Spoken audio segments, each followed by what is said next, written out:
안녕하십니까. 반갑습니다. 안녕하세요. 안녕하세요.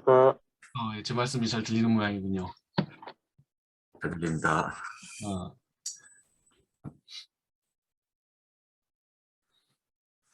지금 들어오신 분이 토론자 분들이 한 분, 두 분, 세 분 들어오셨고, 발표자 분들 들어오셨고, 그리고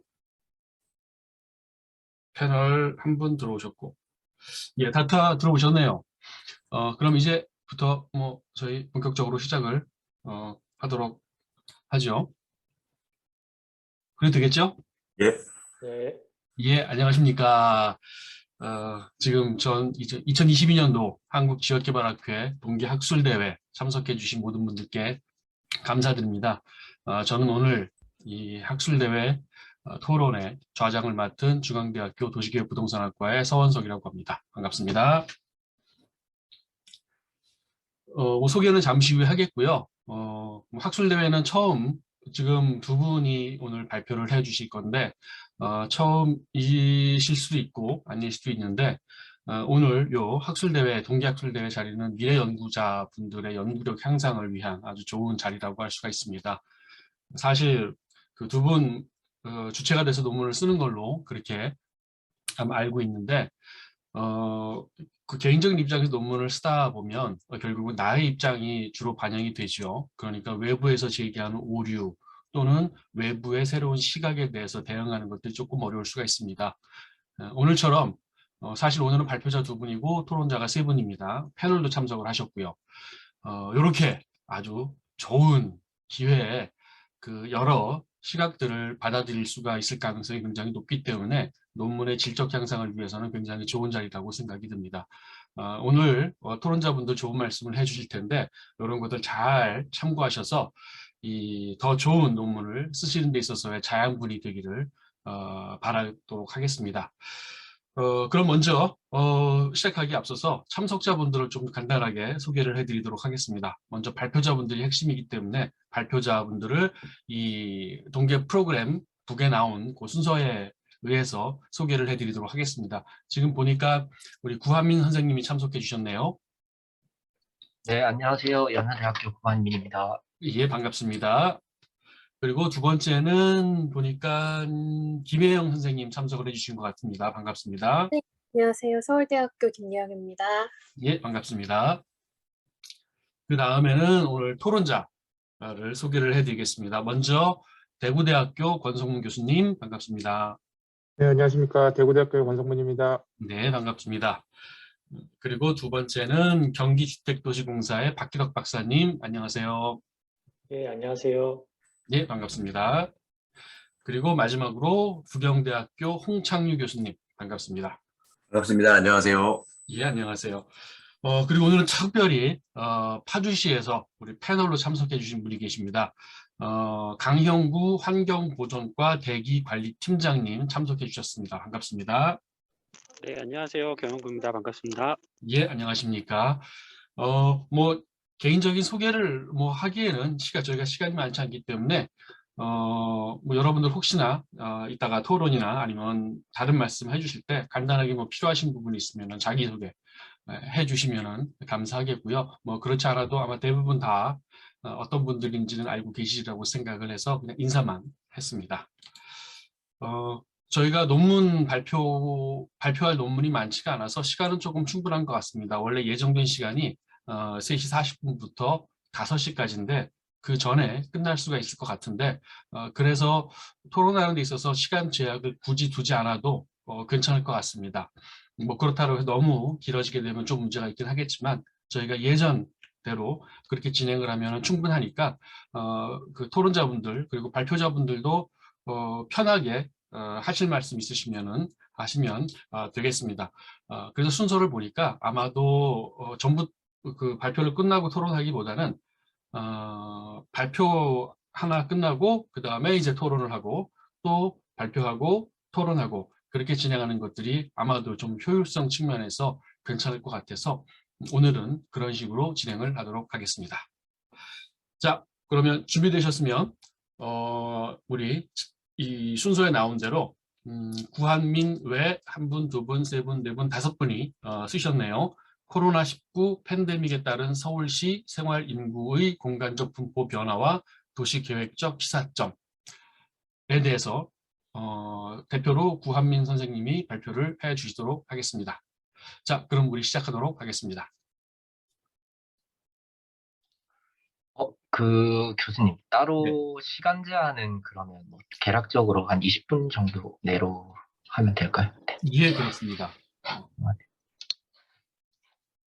네, 그러면 제가 발표를 시작하도록 하겠습니다. 네, 혹시 화면 잘 보이시나요? 예, 잘 보입니다. 네, 전체 화면으로 바꾸겠습니다. 네, 그러면 화면 보이시고 목소리 들리시면 제가 발표를 시작하도록 하겠습니다. 네, 코로나19 팬데믹에 따른 서울시 생활 인구의 공간적 분포 변화와 도시계획적 시사점에 대해서 발표를 맡게 된 연세대학교 구한민입니다. 네, 이게 그 서울시 생활 인구를 다루고 있긴 하지만 서울시의 생활 인구라는 게 결국 경기도에서 오시는 분들, 그리고 인천시에서 오시는 분들, 이런 거주 자체는 수도권에서 하시는 분들이 서울시의 생활 인구로 거주하시는 분들이 많기 때문에 오늘 경기주택도시공사 파주시에서도 오셨는데 이 다양한 얘기를 좀 해주시면 큰 도움이 될 것 같습니다. 네, 연구 개요는 다음과 같습니다. 목차는 다음과 같습니다. 연구 개요에 대해서 설명을 드리고, 그리고 이 연구가 수행된 배경, 그리고 연구가 어떻게 수행이 됐는지, 그리고 실증 분석을 한 결과는 어떤지에 따라서 어떤 정책적 시사점을 도출했는지 순서대로 말씀드리겠습니다. 연구 개요는 다음과 같습니다. 네, 코로나19 팬데믹이 발생해서 현재까지 지속이 되고 있습니다. 2019년 12월 중국 후베이성 우한시에서 첫 감염 사례가 보고되었고 현대 역사상 미중유의 팬데믹 사태를 경험하고 있습니다. 이 팬데믹에 따라서 도시의 공간적인 의미가 변화하고 있습니다. 이 도시는 감염병이 시작된 곳이자 확산되는 공간으로 이 감염병의 발생이라는 것이 도시관리와 도시계획에 있어서 중차대한 도전을 유발하고 있습니다. 그래서 이 코로나19 팬데믹의 영향을 연구하고 또 향후 발생할 팬데믹에 대해서 효과적으로 대응하기 위해서는 도시적 관점과 도시적 맥락을 견지하고 이 실증적인 연구를 수행할 필요가 있겠습니다.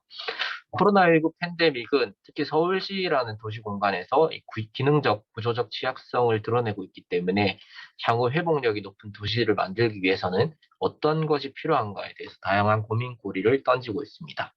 특히 공중보건의 관점에서 시작된 도시계획이 이 초유의 팬데믹 상황에서 그 역할과 중요성을 다시금 주목받고 있다고 할 수 있습니다.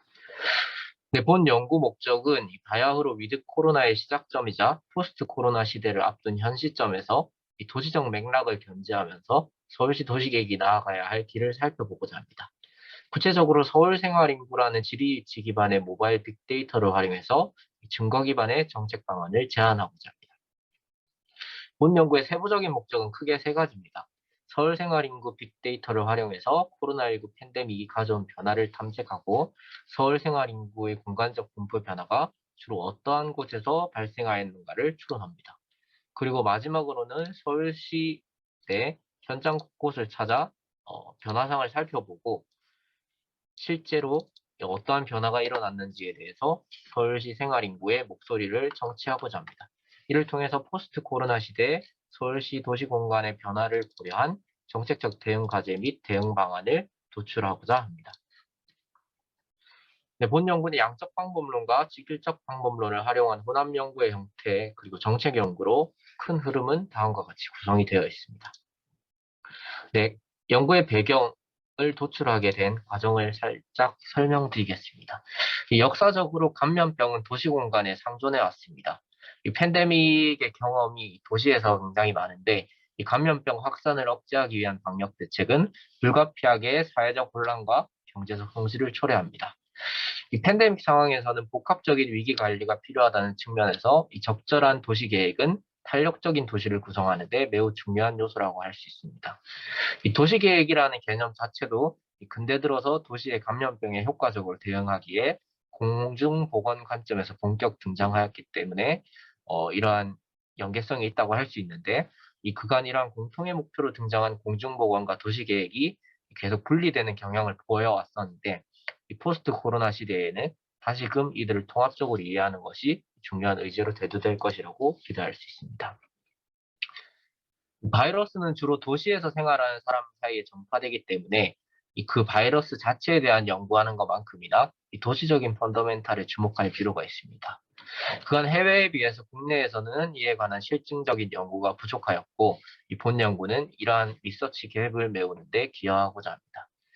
다양한 연구가 수행되었는데 이 코로나19 팬데믹이 도시 공간에 어떠한 영향을 미쳤느냐 이런 거에 대해서 다양한 연구가 수행되었는데 이러한 연구들을 크게 요약을 해보자면 코로나19 팬데믹이라는 이 상황이 비대면의 상황을 굉장히 많이 만들어내고 디지털에 대한 경제를 확대시켰다. 이런 내용들이 주요한 영향을 미친 것으로 확인을 하였습니다.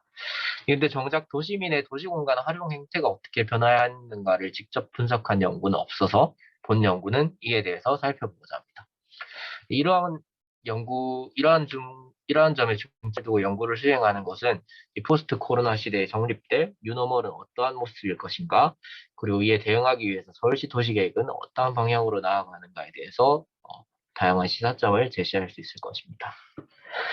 코로나19 관련 연구에 있어서 공간 분석은 주로 역학의 관점에서 수행되었는데 이 도시민의 도시공간 활용 행태가 어떻게 변화했는지 시각적으로 확인하고 그 패턴을 식별하는 데 공간 분석을 활용하고 있었습니다.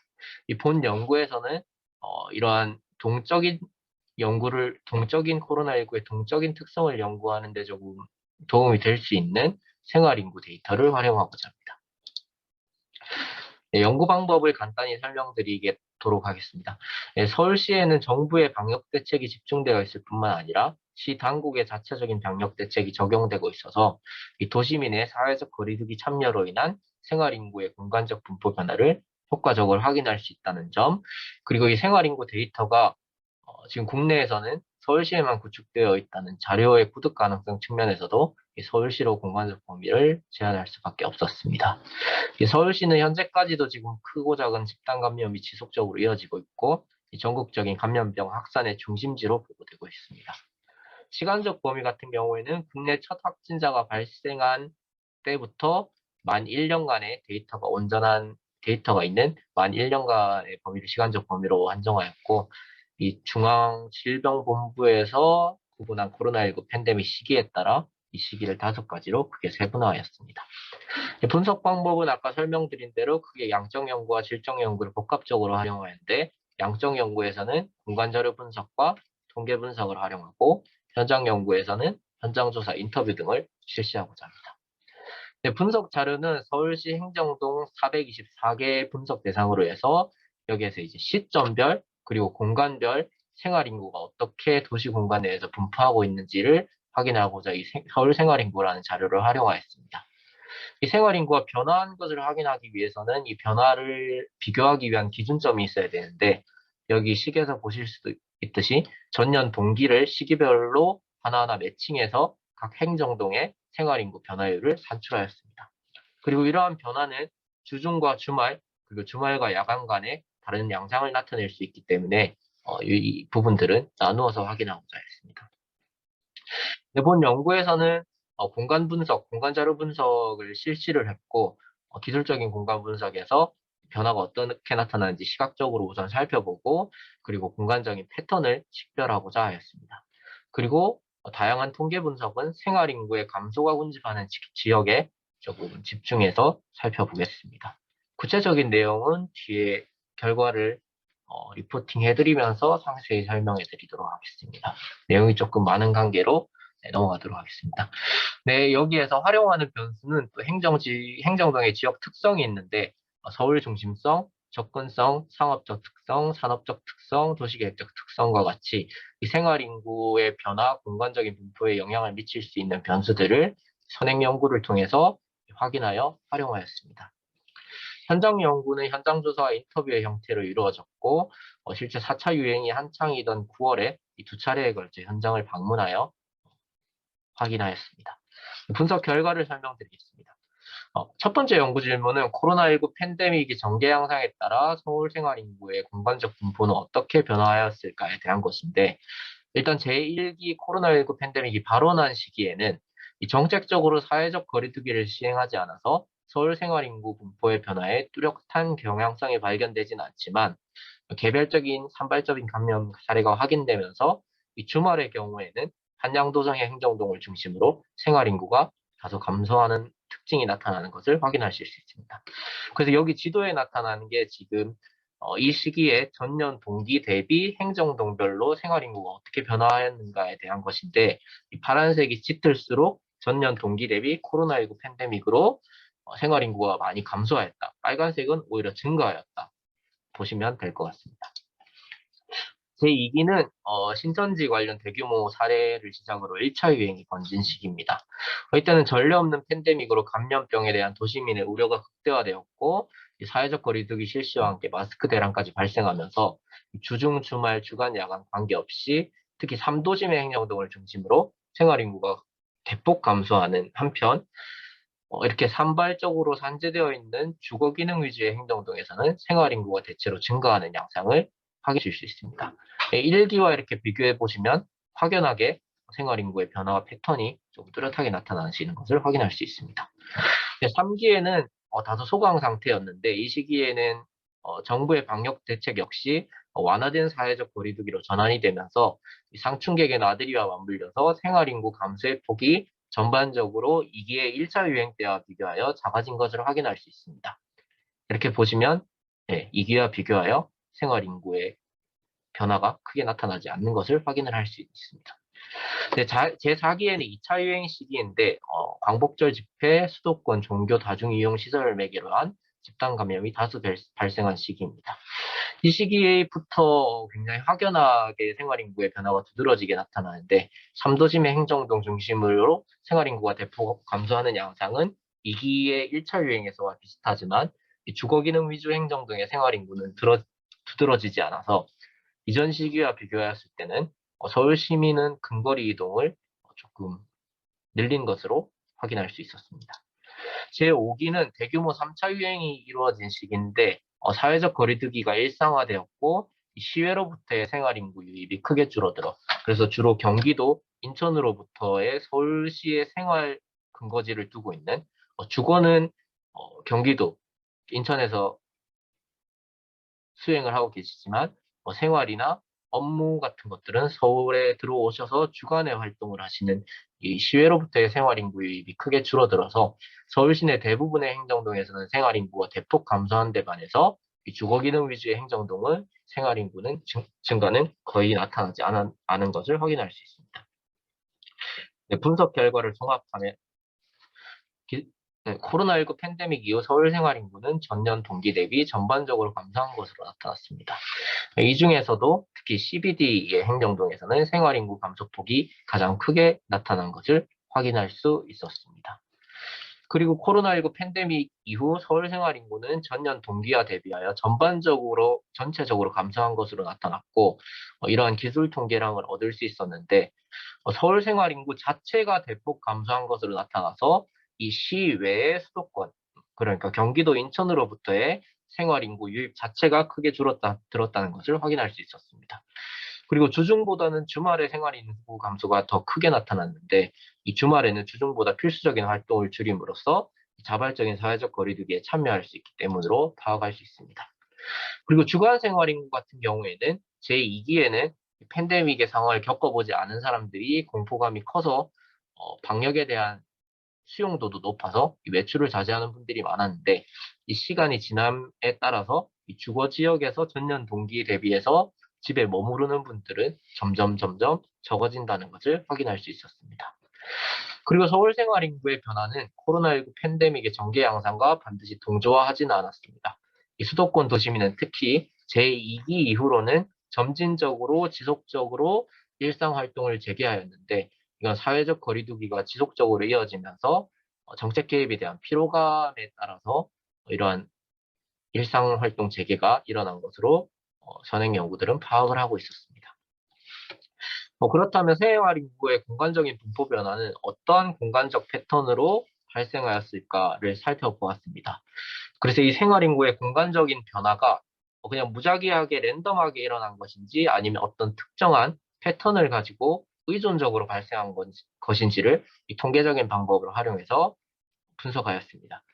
아까 제가 설명드렸듯이 1기에는 뚜렷한 변화가 나타나지 않았기 때문에 2기에서 5기부터의 생활인구의 변화에 대한 자료만을 집계하여 연구 자료를 재구축하여 분석을 실시하였습니다.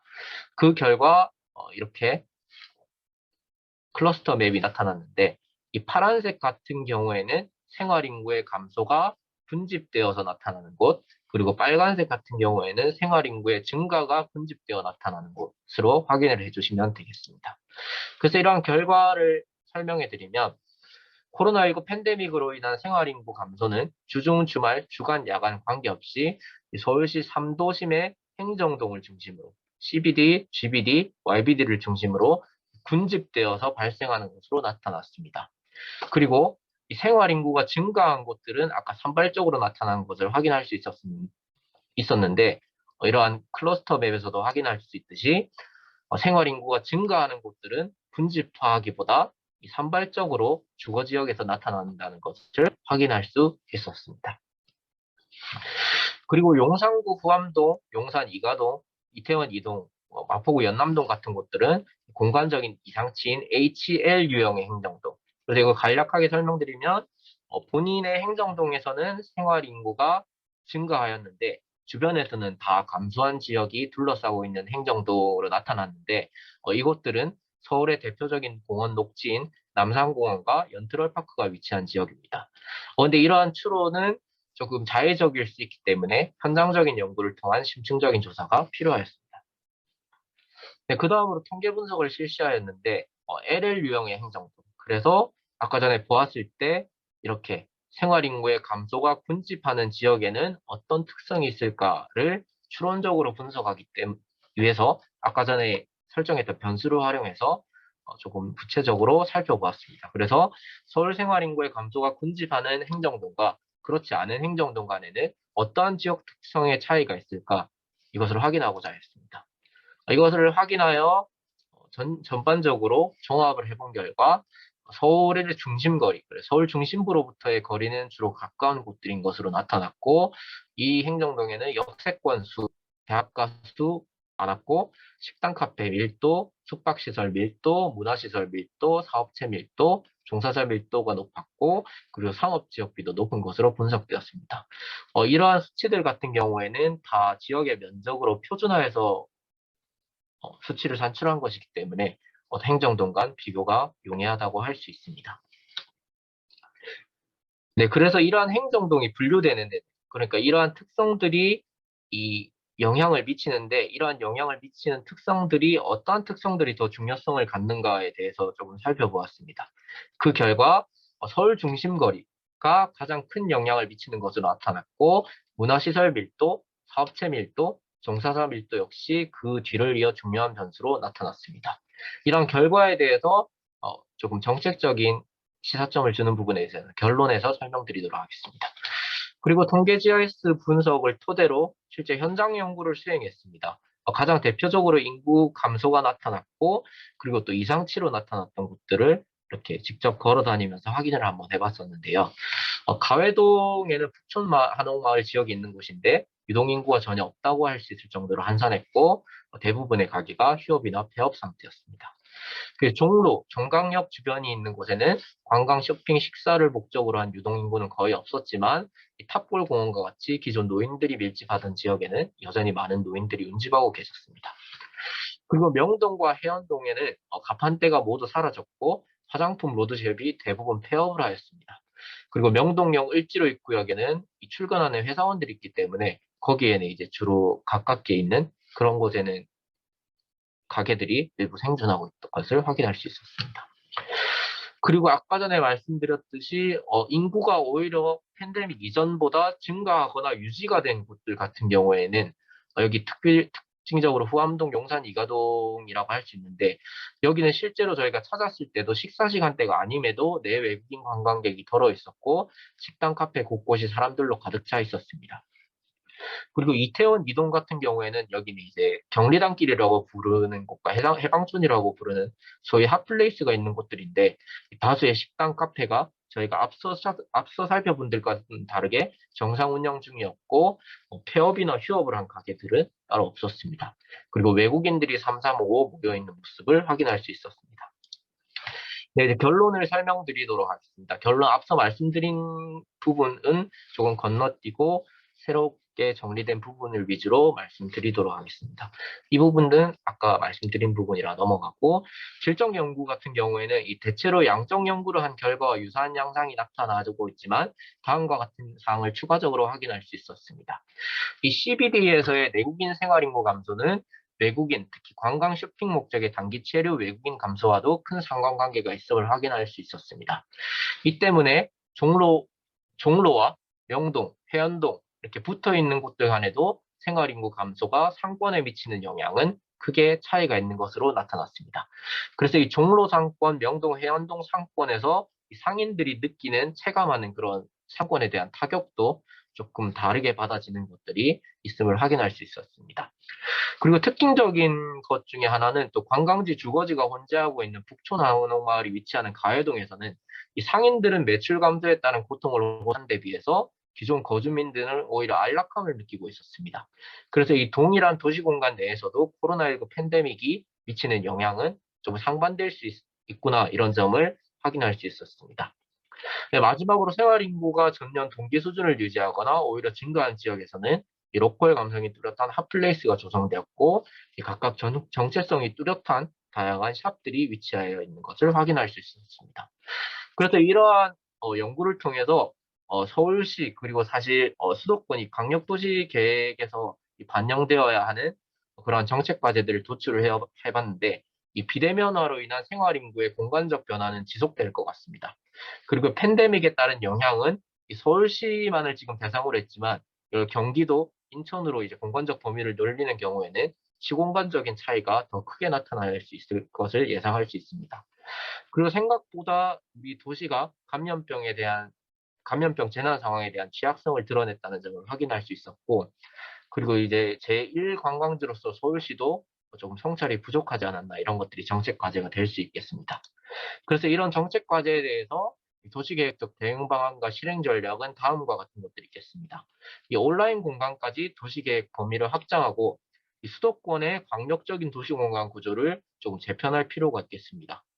특히 경기도와 관련된 부분 같은 경우에는 이 서울시 주요 생활인구가 수도권 임을 각종 도시계획에 반영해야 될 필요가 있는 것 같고, 이 수도권 범위를 실제 서울 생활 인구를 중심으로 재획정한다거나 수도권 내에서 굳이 서울시 내로 한정을 하지 않고 번역별, 지역별로 계획을 수립할 필요가 있지 않나, 이런 생각들을 하였습니다.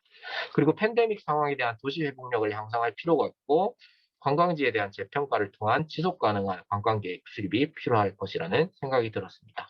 네, 이상으로 발표를 마치도록 하겠습니다. 긴 시간 들어주셔서 감사합니다. 예, 수고하셨습니다. 관련된 사항에 대해서 정성 분석, 정량 분석, 그리고 현장 조사까지 아주 그냥 밀도 있는 연구가 된 것 같습니다. 자, 그러면은 토론을 진행하겠는데요.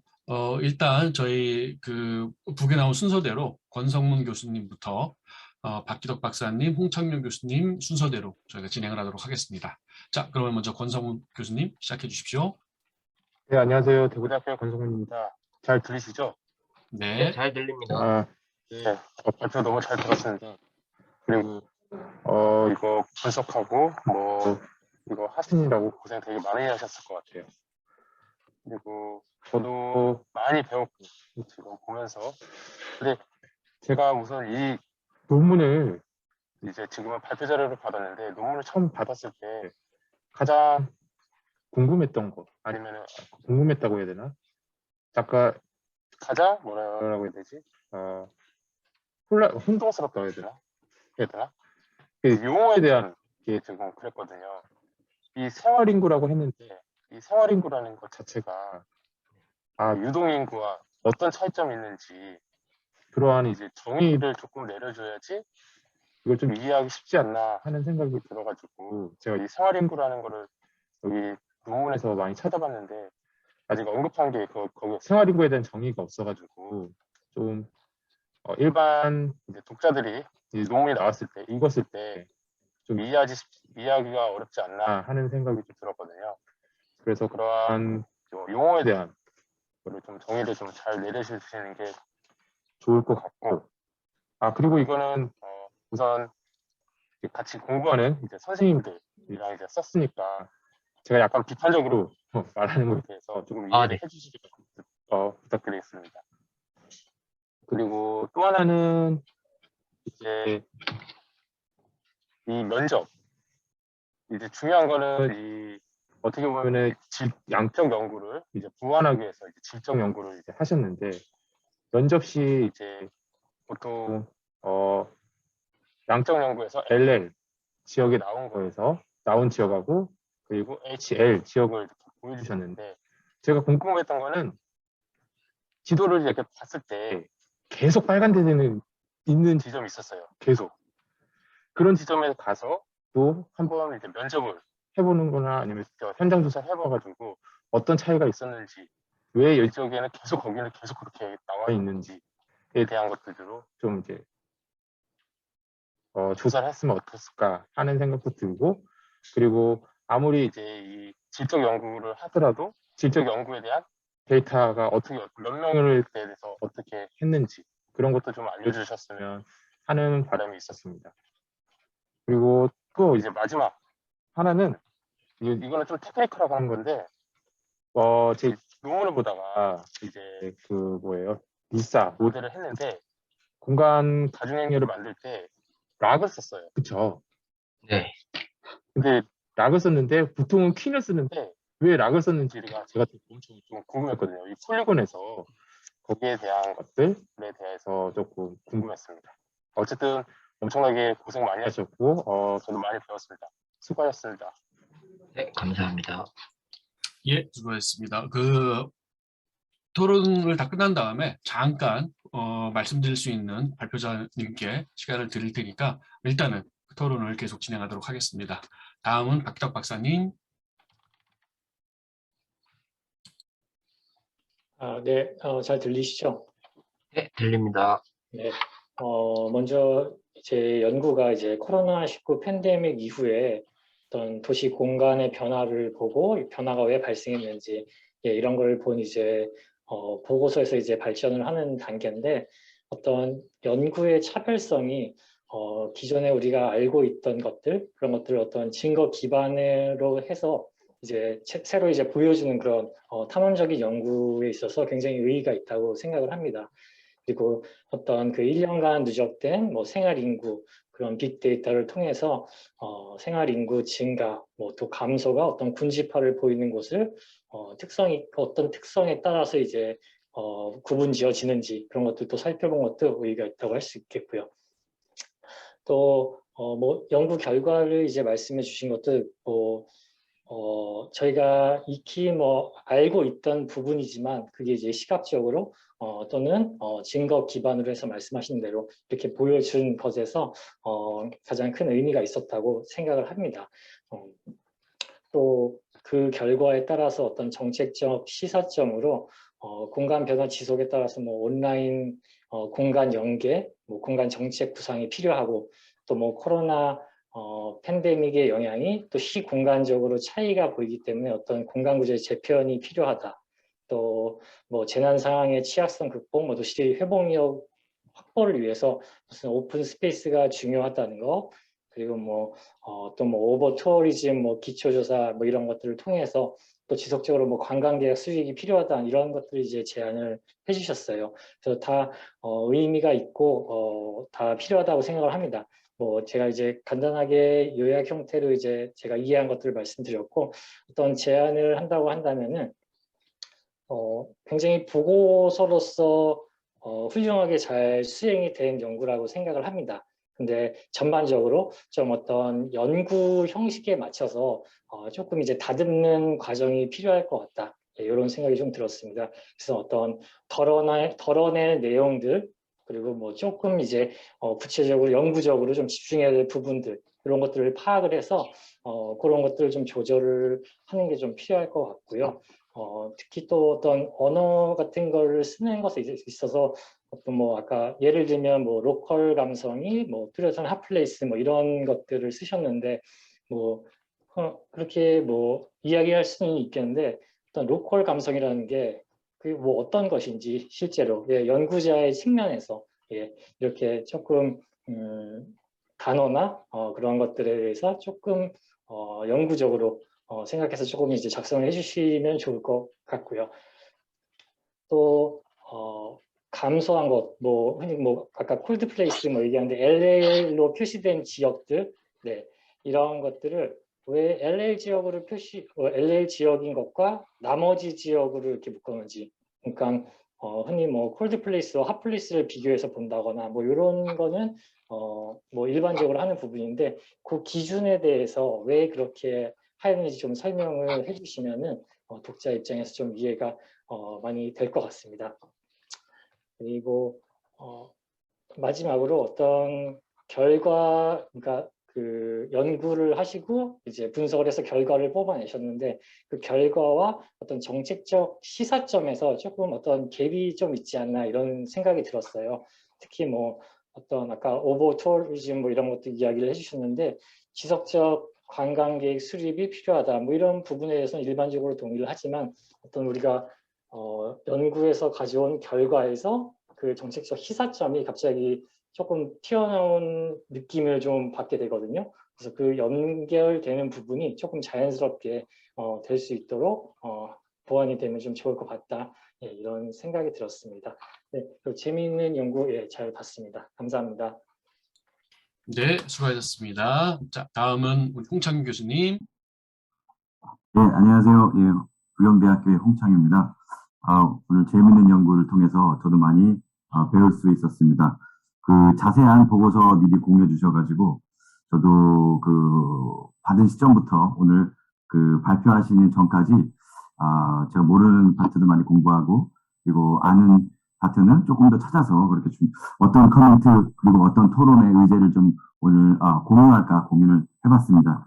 그래서 몇 가지를 요약해가지고 말씀을 드리면은 오늘 발표하신 이제 서울시의 생활인구의 그 코로나19로 인해서 생활인구 데이터를 통해서 이제 활용하셔서 아주 실생활에 우리가 적용할 수 있는 그런 결과를 또 정책으로 이렇게 도출할 수 있는 그런 연구를 하셨다는 데서 의의가 크다고 생각을 하고요.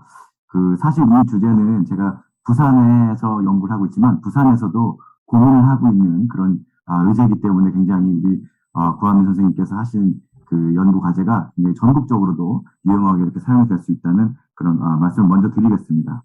그리고 분석틀 설계도 그 양적 분석이 처음에 들어가시고 그리고 질적 분석을 이렇게 설치하셨는데 아주 적절하게 데이터 배치라든지 그리고 방법의 설계도 저는 탄탄하게 하셨다고 생각이 들고요. 그래서 그 제가 추론적 통계 분석 내용을 조금 이제 보다가 좀 제안 드리고 싶은 내용이 몇 가지 포인트가 있어서 그거를 말씀을 드리면 아마 40번 슬라이드에 나오는 그 추론적 통계 분석일 겁니다. 거기에 보면은 그 각 시설별, 그 도시 안에 있는 시설별이나 그리고 주중, 주간, 뭐 시간별로 해서 이렇게 데이터에 대한 그 변수에 그 배치를 하셨는데 사실 제가 포커스를 그 유사한 다른 지역에서 포커스를 두고 있는 게 사실 교통시설이거든요.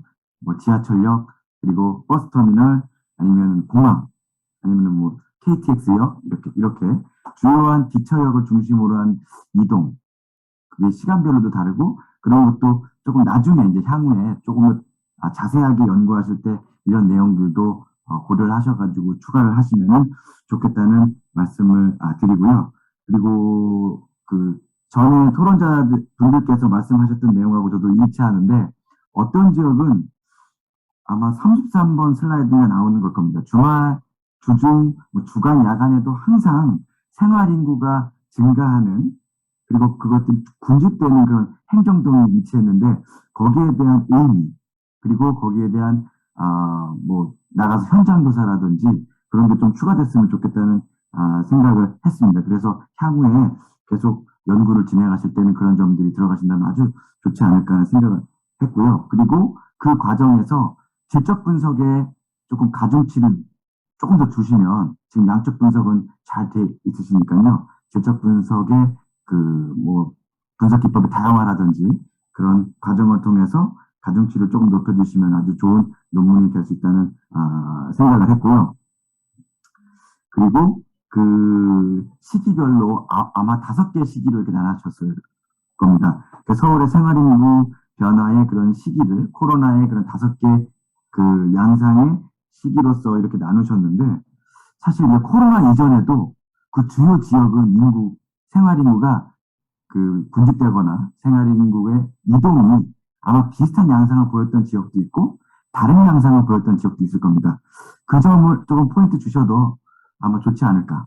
조금 보완하실 때 향후에 추가 후속적인 연구하실 때 그런 내용이 들어가면 재미있지 않을까 하는 생각을 했고요. 마지막으로 제가 그 서울시에서 작년에 2021년에 코로나19 관련해서 그 생활인구들의 이런 그 코로나19 방역 정책 그리고 생활인구의 방역을 좀 강화하는 정책들을 정리해서 보다 보니까 청년층 그리고 그 생산을 하는 그런 경제 인구들의 이동에 대한 그런 정책들이 있었습니다. 그래서 뭐 그런 인구들이 조금 덜 이동할 수 있도록 그런 지원 사업들이 있었는데 뭐 온라인 교육 플랫폼 지원 사업이라든지 그런 게 이제 나왔더라고요.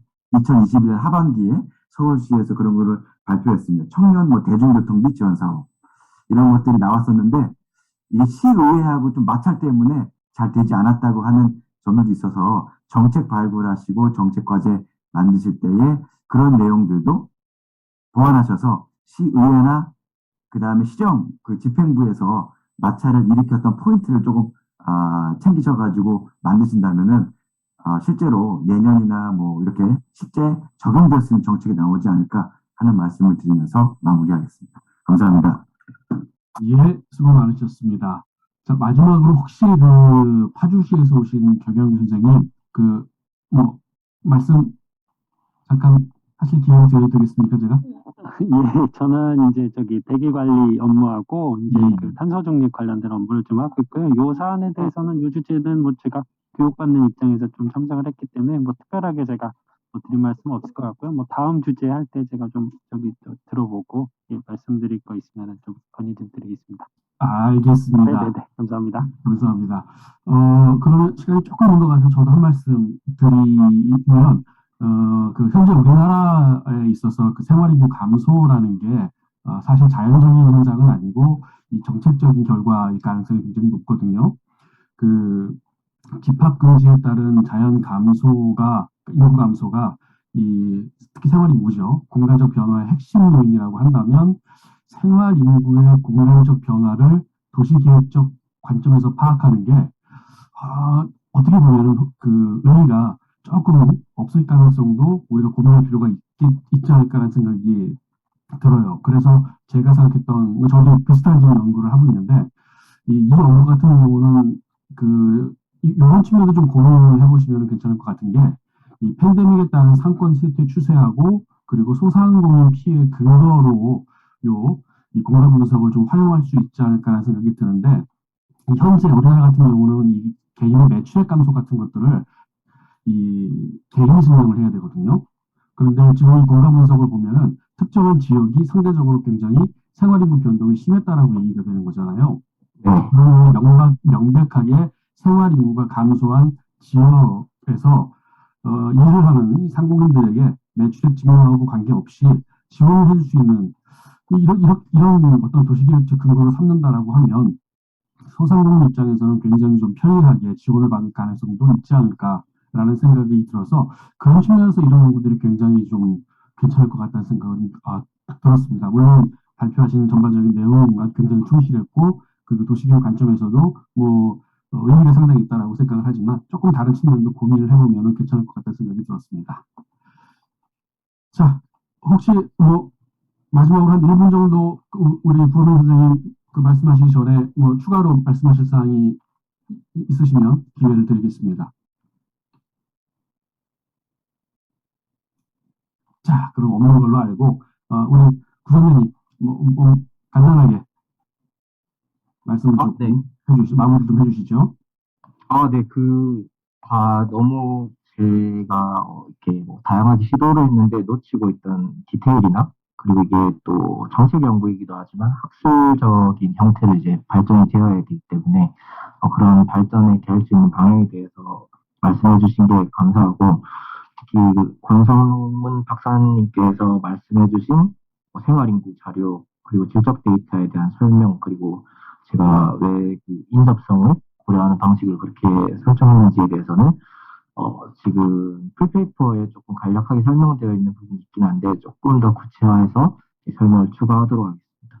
그리고 아까 공통적으로 지적해 주신 여기 이제 빨간색으로 나타나는 부분들에 대해서는 제가 시간이 없어서 아까 말씀을 못 드렸었는데 특히 이제 여기 강동구, 고덕동, 상일동 이쪽인데 이쪽이 2020년에 대단지 아파트 신규 입주 물량이 입주를 하게 돼서 이 코로나19 팬데믹 전후로 그런 영향이 좀 크게 영향을 미친 것 같더라고요. 그래서 아까 홍창민 교수님께서 말씀을 해주셨듯이 이게 코로나19에 대한 영향이냐 아니냐 이런 것들을 조금 통제할 필요가 있는데 이런 것들을 조금 다양한 곳에 더 확인을 해서 실제 코로나19로 인한 변화인지 아닌지 조금 더 확인을 할 필요가 있을 것 같다는 생각입니다. 그리고 아까 박기덕 박사님께서 말씀해 주신 대로 조금 언어를 학술적인 형태로 다듬을 필요가 있을 것 같고 마지막 그 조은석 차장님께서 말씀해 주신 대로 이렇게 지금 어쨌든 좀 정책적인 도움이 되고자 하는 연구이기 때문에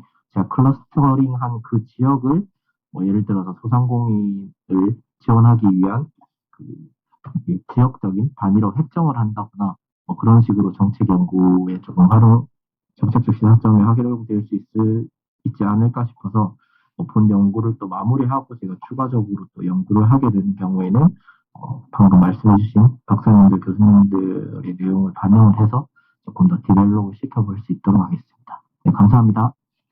네, 감사합니다. 수고 많으셨습니다. 자, 그럼 두 번째 발표로 넘어가겠습니다. 다음은 우리 김영훈 선생님이 일본 탄소 중립 법제 및 정책에 나타난 지방 분권에 관한 연구 발표를 진행해 주시도록 하겠습니다.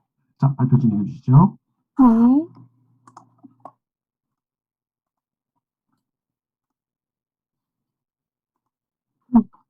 저는 일본 탄소중립 법제에 나타난 지방 분권에 관한 연구를 발표하게 된 환경대학원 재학 중인 김예영입니다.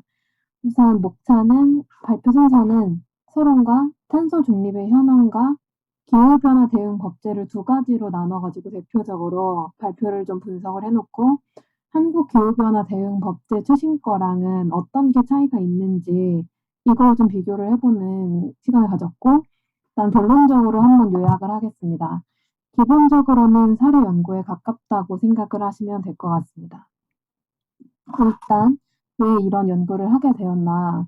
이게 2050년에 한국도 이제 탄소 중립 아예 그리고 탄소 배출 제로에 다가가기 위해서 강하게 추진하고자 하는 것 중에 하나가 에너지 분권인데 이런 탄소 중립을 중립을 아예 하기 위해서 다양한 나라의 사례 조사를 하는 중에 이제 일본 사례를 조사를 하게 되었고 거기서 뭘 찾을 수 있을까 이걸 생각을 좀 해보았습니다. 이 에너지 분권이라는 거는 지방정부가 에너지와 관련된 계획 및 정책을 스스로 수립하고 진행할 수 있도록 중앙정부에서 관련 기능과 권한을 이양을 하는 것을 이야기를 하는데 이제 국내에서도 이렇게 움직임이 이루어지고 있지만 2018년 연구를 기준으로는 지자체의 권한, 책임, 인력, 예산, 역량이 전반적으로 부족하다는 결과가 있습니다. 현재도 이제 울산 수소도시도 지정이 되고 하고 있지만 전반적으로 아주 잘 이루어지고 있다고 이야기를 하기는 힘들고 이거에 대해서 이제 아래쪽을 보면 에너지 분권을 성공적으로 이루고 있는 국가의 경우에는 이런 지방자치 상위 법령에서의 권한 명시 그리고 정책과 관련된 중앙지방협력체계 구축, 거버넌스 그리고 기본적으로 높은 지방지정이라는 특징이 나타나는데 이걸 이제 한 2개, 3개라고 나눠서 생각을 해보면은 저는 이 중에서 법률상, 정책상 보장된 지방자치의 자율성에 대해서 초점을 맞춰서 살펴봤다고 생각을 하면 될 것 같습니다. 그래서 기후변화 관련 법령이 이 기후변동법이나 지구온난화 대책 추진법을 포함해서 에너지법, 그 다음 다른 법령이 몇 개가 더 있는데 이거 두 개가 사실상 가장 한국의 탄소중립법이라는 데서 이 기후변동이랑 지구온난화 대책추진법 두 개를 합친 내용을 포함을 하고 있어서 비교하기에 가장 좋지 않을까 생각해서 선정을 했습니다. 그리고 현재 간단하게 이게 어떻게 되고 있나를 알기 위해 현황과 목표를 좀 보도록 하면 간단하게 요약을 하면은 1997년 교토의정서 채택 이후에 지구온난화 대책본부를 설치를 하게 되고 일본 같은 경우에는 그 후에 20년 이상 수소 사유로의 전환을 가장 테마로 해서 신재생 에너지 활용을 통한 탄소 중립을 위해 법령 정비하고 정책을 시행해 오고 있습니다. 일본 같은 경우에도 참고를 할 만한 이유가 한국처럼 제조업 베이스로 나라가 좀 이렇게 되어 있기 때문에 상대적으로 이렇게 탄소 배출을 줄이는 것 자체가 굉장히 어렵고 그다음에 뭐 원전 가동도 했다 안 했다 이러면서 좀 문제가 있었던 걸로 알고 있는데 그래서 어쩔 수 없이 이게 탄소 중립에 나쁜 걸 알면서도 그거를 계속 유지를 해가지고 좀 한동안 많이 올라갔던 기간이 있고 오른쪽에 보면은 그 후로는 좀 떨어지고 있는 걸로 알고 있습니다. 그래서 이런 노력을 바탕으로 환경성 자료에 의하면 온실가스 배출량이 2019년 12억 1천만 톤에서 6년 연속으로 감소하는 추세에 있으면서 GDP 대비 CO2 배출량이나 1인당 CO2 배출량 등 모든 지표에서 계속 연속적인 감소세에 있고요. 그리고 2020년 10월 2050 탄소 중립 목표를 제시하였으면서 일본 내에서도 무탄소 도시를 선언한 지자체는 21년 3월 기준으로 298개에 달해 있죠. 뒤에서 보겠지만 우리나라도 지금 모든 지자체에서 이런 2050 탄소 중립 목표를 제시를 한 상황입니다. 그래서 4월에는 지구온난화 방지 대책회의에서 이 아래에 있는 표같이 2030년까지 온실가스 배출량을 14년 대비해 46% 감축하겠다고 발표한 바가 있으면서 이게 일본이 정권이 살짝 바뀌면서 21년에 많은 변화가 있었어요. 그러면서 이런 탄소 배출에 관한 목표도 지금 대폭 상승이 된 상태입니다. 경제산업성이라는 곳에서는 30년 탈탄소 전력원 비율을 50% 이상 확보하겠다는 목표를 밝히고 있습니다. 그래서 조금 제 생각에 이제 아쉬운 거는 여기 수소 암모니아를 사실상 일본에서 굉장히 밀고 있는데도 이게 실효성이 약간 애매한 게 개정 목표가 바뀌어서도 스스로 할 수 있는 전원 대체율이 1%밖에 안 되니까 이런 점은 좀 아쉽다고 생각을 합니다. 그래서 일본 탄소 중립의 거버넌스와 특징을 보면은 참여 주체가 왼쪽부터 가장 중심적인 기관, 그다음에 좀 더 이렇게 주체를 추가해 가면서를 보고 다음 산업계의 거버넌스를 한번 살펴볼 건데 이 일본 기후변화 대응의 특징 중에 하나가 산업계와 정말 엄청나게 긴밀한 협력이 이루어지고 대부분의 프로젝트에서 막 한국 같은 경우에는 민산학연을 다 이렇게 집중을 하는데 학뭐 이런 거가 거의 없고 산업과만 민간과 굉장히 깊은 연관이 있습니다. 그래서 이를 바탕으로 뭐 어느 시와 어느 회사가 함께 뭐 도시를 구성한다 이런 식으로 많이 전환을 하는 사례가 존재합니다. 일단은 2014년에 UN 기후협약하에 국가 지정기구인 NDA로 환경성이랑 경제산업성 두 개가 지정이 되어서 현재까지 기후변화 정책을 중점적으로 수행하는 주축이고 경제산업성 같은 경우가 뭐 원자력을 포함해서 각종 신재생 에너지에 대해서 많이 다루고 있고 환경성은 그 외에 탄소의 배출에 대해서 직접적으로 다루는 부분을 담당을 하고 있습니다. 그 다음에 전략추진위원회는 2020년 혁신적 환경 이노베이션 전략과 함께 수립이 되었는데 이 환경성이랑 경제산업성을 포함을 해가지고 과학성, 농림수산성을 포함하고 있고 이거에 대한 기술과제 검토 워킹그룹에는 플러스 국토교통성이랑 자원에너지청이 포함이 되어 있습니다. 한국이랑 약간 이름이 비슷해가지고 이름만 들어도 다들 어떤 부서인지 대략적으로 느껴지죠. 더 전체적으로 기후변화 대응에 매우 집중을 하고 있다라는 것을 볼 수 있습니다.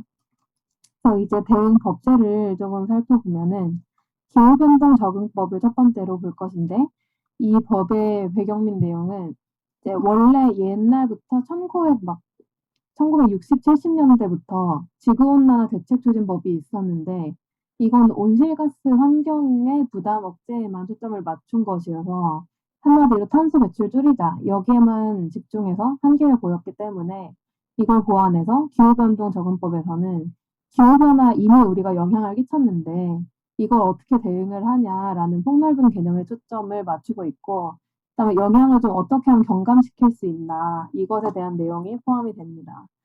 본 법률상 주요 추진 수단으로는 조정 계획을 수립을 계속해야 되고 다음 정보의 제공을 굉장히 강조하고 있고 연구소를 설립을 해가지고 기타 지방 공공단체가 책정하는 지역 기후변화 대책을 구체적으로 명시를 하고 있어서 장별 내용 살짝 보고 지방분권 관련 파트를 보면은 총칙, 기후변화 적응 계획, 기후변화 적응 추진 보칙 부칙이 있을 때 적응 추진의 3장의 12, 13, 14조에서 지방자치단체상 설치할 수 있는 기후변화 조직에 관한 조항이 있는데 그리고 15조에서 타시책과 제휴를 강조하고 있습니다. 이 12, 13, 14, 15조에 대해서 조금 살펴보면은 왼쪽에 이렇게 내용이 요약이 되어 있고 기후변동법을 통해서 각 지자체에서 단독 혹은 공동으로 기역 지후변화 적응센터 설치를 의무화를 하고 있으면서 이거에 이 13조에서 보면은 알 수 있고 상대적으로 정보나 기술이 부족한 지방이 국립연구소와 거버넌스를 통해서 지원을 받으면서 결론적으로는 역량을 강화해서 스스로 지역의 시정에 맞는 계획을 수립할 수 있기 위해서 이런 것을 한다고 합니다. 여기서 나오는 계획을 수립을 하는 거고요. 다음 협의회가 조율한 내용에 있어서 구성원들 간의 결과를 존중해라 이런 조항이 포함되어 있어서 좀 거버넌스를 원활하게 진행을 하기 위해서 넣은 듯한 그런 조항이 존재하고 있습니다.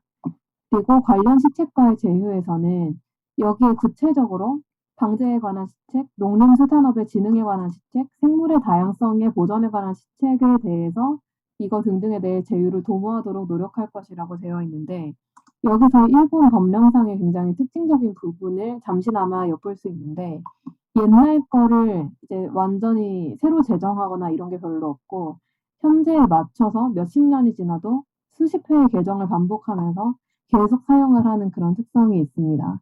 그래서 이런 시정에 맞지 않는 것들을 보완해서 적용을 할 수 있도록 능력을 강화하도록 지방 분권에 대해 강조를 하고 있는 걸 볼 수 있습니다.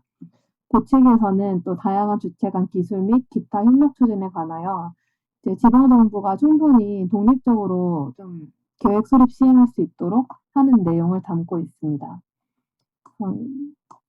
내용은 구체적으로 너무 다 읽지는 않을 거고 뒤에서 비교 부분에서 더 설명을 하도록 하겠습니다. 지구온난화 대책 추진에 관한 법률이 적어도 30년 이전에 제정이 되고 그다음 2020년에도 개정이 되는 정도로 아주 자세하고 자주 개정이 되고 있는데 옛날 걸 거의 고쳐서 많이 사용을 한다는 것을 여기서도 볼 수 있고 1997년 12월에 이제 이걸 하면서 법제 제정이 되었고 장별 내용과 지방분권에 관련된 파트를 좀 보게 되면은 총칙, 지구온난화 대책계획, 지구온난화 대책추진본부, 온실가스 배출의 억제 등을 위한 시책, 산림 등에 의한 흡수작용 보전, 할당량 계좌부가 또 각 나라별로 다른 부분이 있죠. 다음 잡칙과 벌칙이 있는데 3장에 온난화 대책추진본부 설치의 의무 부여뿐 아니라 구성원에 관한 규정을 상세하게 소개하고 있다는 특징이 있고 시책에서 특히 지방 공공단체의 역할과 각 부서 간 협력을 중요하게 다루고 있습니다. 그다음에 이거에 관한 조항과 특징을 보면은 21조, 22조, 37, 38조, 40조에서 지방분권 조항에 관한 특징이 나오는데 21조는 지방공공단체 실행계획 같은 실행계획이고 22조가 실행계획협의회에 대한 내용 그다음에는 지구온난화 방지활동 추진원, 방지활동 추진센터가 37, 38조에 나와 있고 40조에는 지구온난화 대책 지역협의회에 대한 내용을 다루고 있습니다. 사장의 내용을 전반적으로 볼 때 지구온난화 대책추진법에서는 지방자치단체가 의무적으로 수립해야 하는 이런 한 5년마다 수립하는 계획의 내용을 구체적으로 안내를 하고 있으면서 이를 위한 타 계획과의 협력 거버넌스 구축을 촉구하는 내용을 주로 담고 있습니다. 또 그 계획의 내용을 상당히 구체적으로 쓰고 있는데 이게 국내법 상에서도 어느 정도의 내용을 담고 있지만 이 정도로 자세한 내용을 지정을 하고 있지는 않습니다. 이걸 꼭 해야 된다고. 그리고 도시의 규모에 따라 더 큰 도시에서는 더 자세한 내용을 다루도록 되어 있고 차등을 두어서 규정을 하고 있습니다. 그 22, 37, 38, 40조의 내용이 의무적으로 설치를 해야 하는 기구가 아니라 해당 지역에서 온난화 대책 추진에 있어서 자문을 얻고 민간 활동을 촉구하고 정보 공개를 통해서 지방정부와 산업, 민간의 협력을 끌어내기 위해 설치할 수 있는 다양한 성격의 협의회를 조직에 맞는 내용으로 이제 자유도 있게 원하는 걸 설치할 수 있게끔 가이드라인을 제시하고 있는 것입니다. 그래서 본인에게 우리는 뭐 22조에 나온 협의회는 설치를 못 하겠는데 그럼 이제 나머지 것 중에 이런 지정을 해가지고 설치를 할 수 있습니다.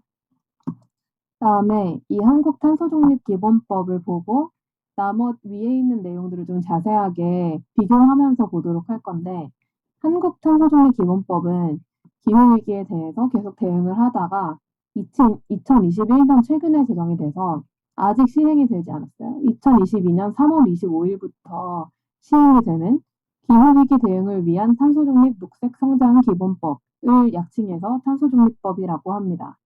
이건 총 11장으로 이루어져 있으면서 앞서 소개한 두 분야에 걸친 아주 포괄적이고 상세한 내용을 다루고 있습니다.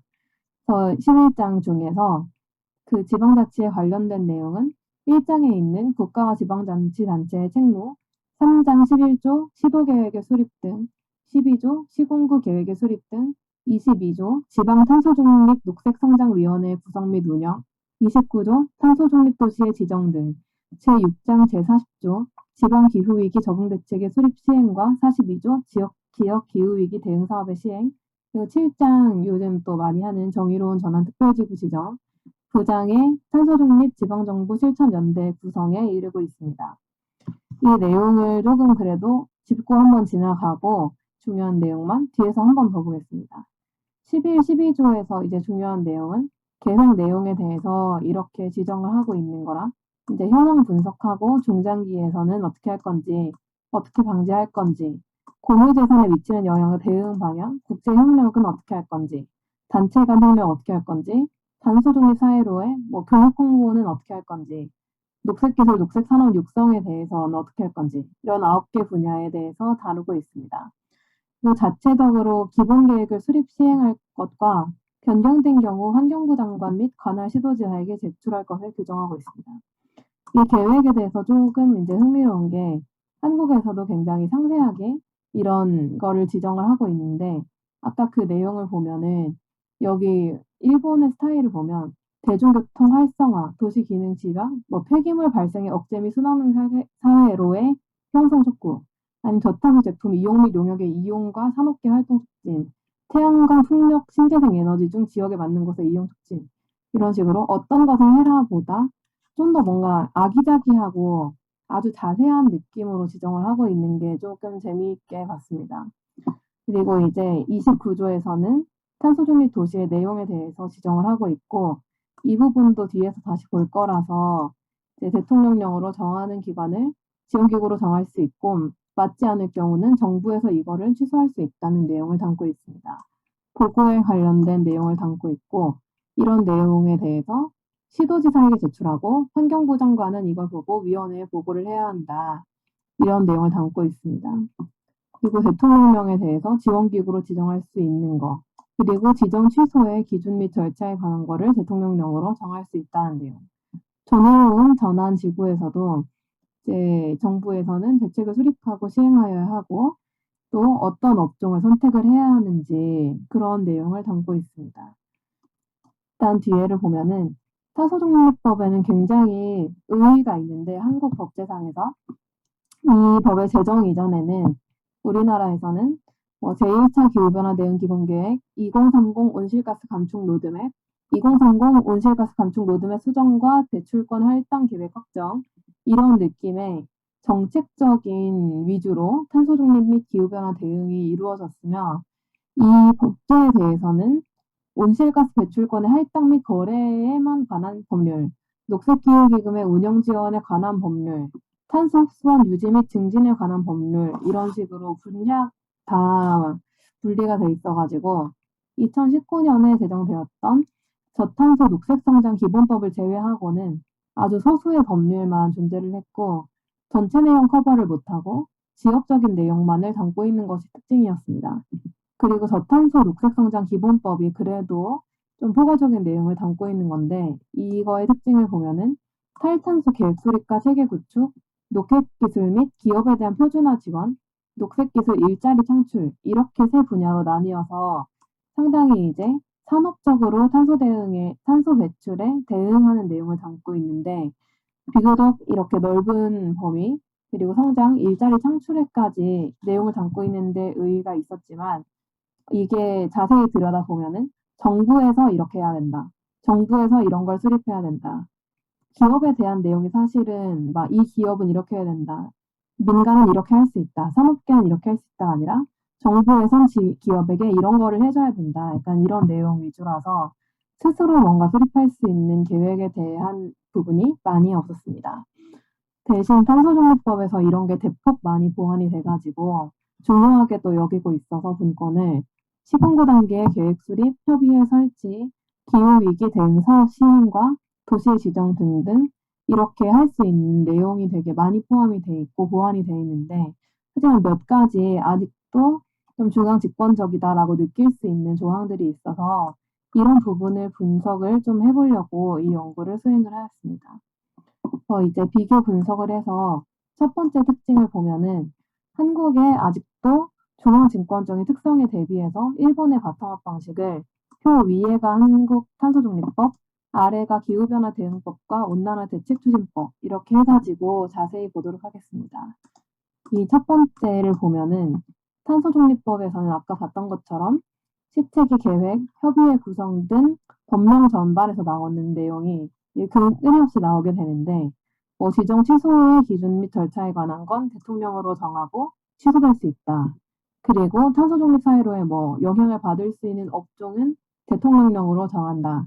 이런 식으로 모든 세부 내용에 대해서 대통령령으로 거의 정하고 있는데 지자체에서 지정을 할 수 있다. 이런 내용이 거의 없기 때문에 이렇게 모든 걸 상위법령에서 지정을 할 수 있고 여기에 반해 일본에서는 그런 조항이 잘 존재하지 않습니다.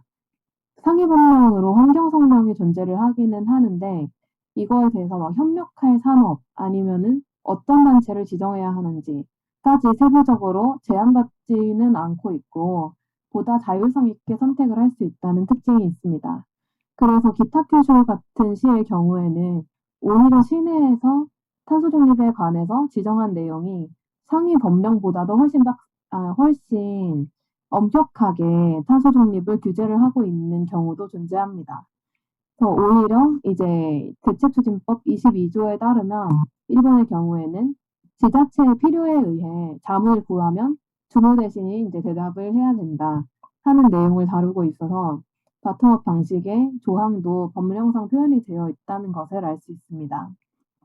두 번째는 보고 체계가 한국의 상부 보고 의무화와 약간 대비되게 표현이 되어 있어서 그 부분을 좀 가져와 봤습니다. 한국의 탄소중립법의 경우에는 꽤 틈틈이 이 부분 제외하고도 중간중간에 나오는데 어떤 게 수립 또는 변경된 경우 이를 환경부 장관 혹은 더 낮은 시 지자체의 경우에는 시도지사에게 제출을 해야 하고 환경부 장관은 이를 위원회에 보고를 해야 한다. 이런 내용이 주기적으로 계속 나오게 되는데 여기에 반해서 일본의 같은 경우에는 보고에 관한 내용이 즉각적으로 변동사항이 있을 때마다 보고를 해라. 이런 느낌보다는 1년에 한 번 정도 보고서를 계속 제출을 해라. 아니면 3년에 한 번 어떻게 됐는지 보고서를 제출을 해라. 이 정도로 의무화를 하고 있습니다.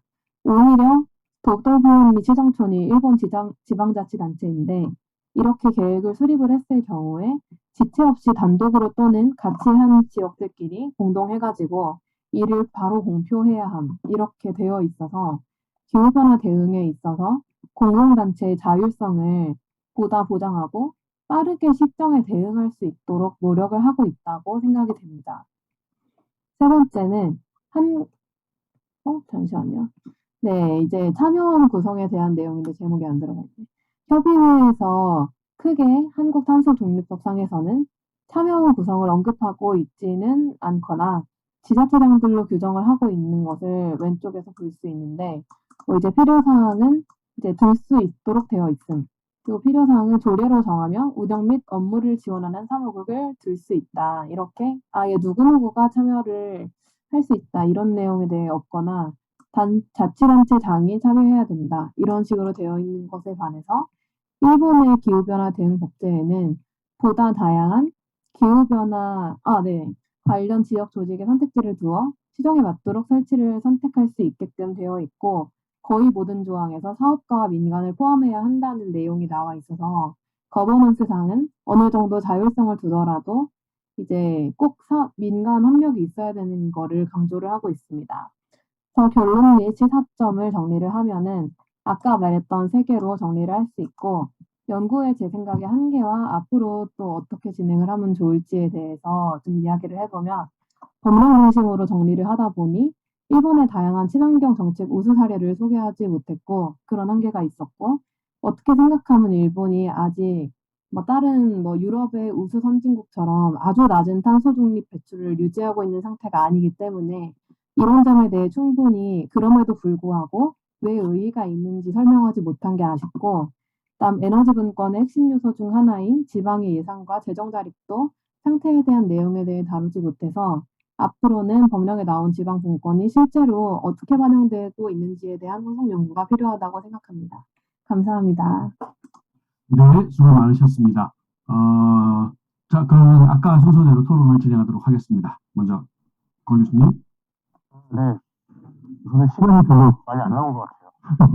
그래서 이제 제가 간단하게 말씀드리면 우선은 이제 지금 앞으로 이제 가장 큰 이슈가 될 탄소 중립에 대해서 이렇게 일본의 사례를 가지고서 우리나라에서 이제 어떻게 적용돼야 될지 이제 잘 분권화가 되는 일본의 이제 법제 사례를 가지고서 우리나라도 이런 법제 사례로 이제 바꿔야 된다라는 이제 연구를 하신 것 같아요.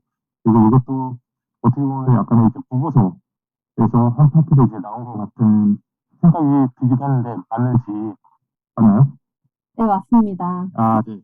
우선은 근데 가장 중요한 게 제가 생각하는 이 논문을 보고서 가장 중요한 거는 이게 법령을 이제 굉장히 이게 잘 조사를 해주셨어요. 근데 이 제목에서부터 이제 중요한 게 뭐냐면 제가 제 판단을 제 기준에서 봤을 때 이 지방 분권이 정말로 중요한지 중앙집권이 중요한지 지방 분권이 중요한지에 대한 이론적 논의가 되게 필요하다고 생각을 해요. 그래서 이게 어떻게 보면 중앙 집권적인 게 어떻게 보면 더 좋을 수도 있어요. 어떤 차원에서는 왜냐하면 더 효율적이고 더 빠르게 진행이 될 수가 있는 반면에 지방분권으로 가면 굉장히 자율성에 맡기고서 하다 보면은 어떻게 보면은 부자 지방자치단체는 할 수 있는 게 많잖아요. 그렇지만 돈이 없는 지자체는 할 수 있는 여력이 굉장히 떨어질 수 있는 그럴 수도 있단 말이죠. 그러면은 꼭 지방 분권이 좋다고라고도 말을 할 수가 없거든요. 그래서 거기에 대한 이론적 논의가 필요가 하지 않나 하는 생각이 듭니다. 어쨌든 발표 너무 잘 들었고 이제 일본의 사례를 이제 잘 들어서 너무 고맙습니다. 수고하셨습니다. 감사합니다. 예, 수고하셨습니다. 권 교수님, 지금 토론하시는 분들 중에서 이따가 정기총회 사회보고나 그러신 분들은 없죠? 아, 정기총회 제가 들어가야 됩니다. 들어가야 되는데 사회보는 건 없죠? 네, 아닙니다. 근데 정기총회 내 생각에는 한 10여 분 정도 늦게 시작할 것 같은데? 네, 5시 한 10분 정도 시작할 것 같습니다. 예, 그러니까 급하지만 조금 좀 여유를 가지고 우리 진행을 하도록 합시다. 아, 네, 알겠습니다. 예. 자, 다음 박기덕 박사님. 네. 먼저 이제 연구가 어떤 일본의 기후 변화 대응 법제를 이제 잘 정리하셨고 한국의 이제 법제랑 비교 분석하고 또 이제 탄소 중립과 에너지 정책이 나아갈 방향 또 뭐 에너지 분권의 당위에 대해서 이제 설명을 해주신 거잖아요. 그리고 그에 따라서 여러 가지 정책적 시사점을 이제 몇 개를 이야기를 해주셨는데 굉장히 잘 정리를 해주신 것 같습니다. 그리고 어떤 한계점에 대해서도 본인이 아주 잘 알고 계신 것 같아요. 그래서 뭐 어떤 연구의 당위, 왜 일본과 비교를 하였는지 그 당위성에 대해서 좀 더 주장이 필요할 것 같아요. 뭐 이미 한계점에서 본인이 밝히고 있지만 그런 부분이 되어야 될 것 같고요. 또 다른 하나는 이제 그 논문 그 연구 스크립트를 보면서 제가 느낀 것이 어떤 인용한 부분에 대한 전체적인 정리가 조금 부족하지 않나 하는 생각이 들었어요. 그래서 어떤 게 내가 주장하는 것인지, 그리고 어떤 것이 선행 연구에서 밝혀진 것인지, 또 어떤 것이 선행 연구에서 또 주장을 하는 것인지, 이런 것들이 각각 구분이 돼야 되는 것인데, 약간 그런 게 좀 뭉뚱그려서 어떤 하나의 쭉 이제 그 보고서의 글로 이렇게 딱 나타나지 않았나, 크게 이렇게 두 가지를 이야기를 드리고 싶습니다. 여기까지 하겠습니다. 감사합니다. 네, 감사합니다. 수고했습니다. 자, 다음 홍 교수님. 예, 좋은 발표 잘 들었습니다. 아주 의미 있는 연구를 하셨고요. 특히 이제 한국과 일본이 유사한 그런 배경을 많이 가지고 있기 때문에 그 탄소 중립 관련된 법안을 이렇게 법령들을 비교하셨다는 측면에서는 의미가 아주 크고 중요한 연구를 하셨다고 생각을 합니다. 그래서 아까 뭐 말씀하셨다시피 기타 규슈나 요코하마 같은 경우가 일본의 이제 뭐 환경수도 이런 그 경쟁을 지자체별로 하면서 사실 이런 그 과정들이 있으면서 지금까지 이르렀다고 저도 이제 생각이 들고요. 일본 같은 경우는 지방 분권의 배경이나 그리고 그 거버넌스가 확립되는 과정이 한국과 좀 달랐습니다. 좀 장기적으로 이루어졌고, 그래서 그런 유형을 일본의 유형을 이렇게 좀 비교하시고 일본의 유형을 좀 정리하시고 한국의 거버넌스가 특히 환경 거버넌스에 도입되는 유형을 좀 정리하셔가지고 그것을 비교하셔도 좋을 것 같다는 생각이 들었고요. 그리고 현재 그 뭐 제주도 같은 경우에는 도조례를 보시면은 이런 법령들이 들어가 있어요. 도조례에 들어가 있습니다. 그런데 실제로 거버넌스가 확립이 안 돼요. 그 안 되는 이유를 보면 사실 한국의 그 공무원 조직의 시스템이라는 것이 순환직이 대부분이고, 그리고 매년 이렇게 실적 평가는 성과 그 지표가 있는데 그 지표 달성 위주로 되어 있습니다. 그래서 어떤 사업을 하면 예산을 얼마 써야 되고, 그리고 어떤 뭐 목표를 어느 정도 했다, 뭐 전기차를 몇 대 유치했다, 이런 걸로 아주 객관적 정량적으로 되어 있기 때문에 탄소 중립 기본법이 발달이 되어도 정책 중심의 그런 특성이 이게 타파가 안 됩니다. 그리고 계속 그 공무원들이 거기 그 보직을 계속하는 게 아니고 다른 부서로 또 가셨다가 오시고 이렇게 하시기 때문에 이 한국에서의 이 적용이 굉장히 어렵다는 그런 말씀을 좀 정책 달성 지표 차원에서 조금 어렵다는 점을 말씀을 드려서 그런 점들이 보완이 되는 그런 정책적인 향후의 좀 방향이나 비전을 제시하면 좋겠다는 생각을 했고요. 그리고 지자체별로 현재 뭐 탄소 중립, 뭐 저탄소, 그다음 탄소 없는 굉장히 비슷하지만 이게 사실 다르거든요. 굉장히 비슷한 것 같지만 또 다르기도 한 내용들이 혼용돼 가지고 쓰이는 경우가 많이 있습니다. 그것이 정책이나 그리고 지자체의 그 뭐 법령이라든지 조례에도 담겨져 있는데 그것들과 실제 정책하고 또 따로 노는 경우도 있고 해서 그런 경우에 조금 일본에서 그런 사례가 있었을 겁니다. 과거에. 그래서 그런 사례들을 찾으셔가지고 한국의 지자체 그리고 광역 뭐 시군구에서 적용할 때 어떤 우리가 좀 시사점을 찾으면은 도움이 될 수 있을까, 기여할 수 있을까 하는 방향으로 향후에 좀 진행하시면 굉장히 아주 훌륭한 논문이 되지 않을까 생각이 들었습니다. 이상입니다. 감사합니다. 네, 수고하셨습니다. 자, 그러면 아까 말씀하셨던 우리 경영 교수님 잠깐 시간 드리겠습니다. 네, 말씀 잘 들었고요. 저희 이제 탄소 중립 기본법이 이제 곧 시행이 되는데 이제 일본 사례도 이렇게 좀 비교를 해주셔가지고 일본은 또 이렇게 진행을 하고 있구나라는 부분들을 좀 또 많이 알게 돼가지고 감사하게 생각을 하고 있고요.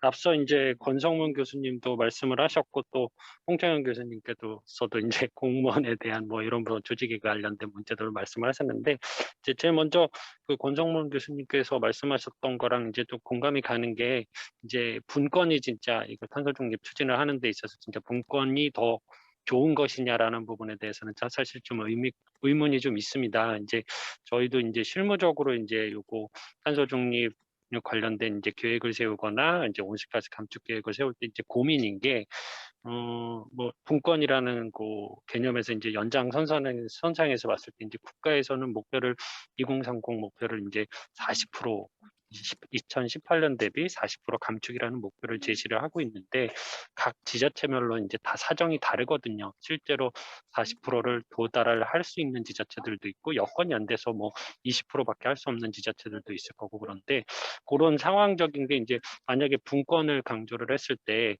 그러면은 그거를 실제로 이제 우리가 국가 목표를 전체적으로는 각각의 지자체들의 자율적으로 목표를 세웠을 때 과연 40%를 달성할 수 있느냐 이제 이런 부분들은 조금 의문이 좀 듭니다. 그래서 사실 여러 가지 지자체 여건들도 다 고려를 해야 될 사항인 것 같고 또 우리 나라만의 또 특성이라든지 또 일본하고 좀 다른 부분들도 사실 분권과 또 중앙에서 이렇게 통제해야 될 부분들이 조금 나눠져서 연구가 돼야 되지 않을까 싶습니다. 뭐 개인적인 생각으로는 사실 지자체에서 이제 결국은 탄소 중립이라는 게 이제 온실가스 감축을 이제 제일 큰 개념인데 온실가스를 감축을 할 수 있는 지자체에서 할 수 있는 수단이 있고 또 중앙에서 조금 해야 되는 수단이 있을 수 있고 뭐 예를 들면은 이제 지자체에서는 건물의 전력 사용량을 줄인다든지 뭐 이런 부분들은 또 지자체에서 노력할 수 있는 부분이고 산업계나 뭐 에너지 생산에 대한 부분들은 또 중앙에서 좀 해야 될 부분이라고 생각을 하는데